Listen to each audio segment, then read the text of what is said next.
টিফিনের সময় এক দৌড়ে মাঠে।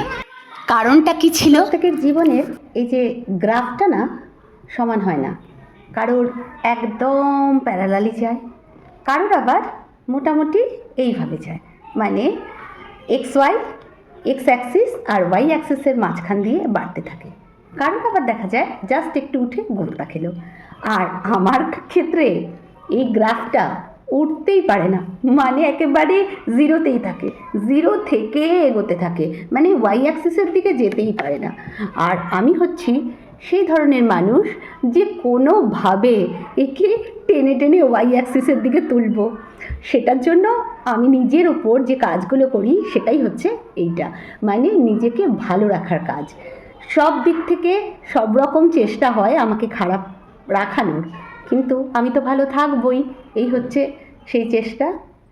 সত্যি কথা বলতে, না পাওয়ার হতাশা আমার জীবনে এত প্রভুত্ব বিস্তার করে, তার মাঝখান থেকে আমার জীবনী শক্তি খুঁজে পাওয়া বেশ কঠিন।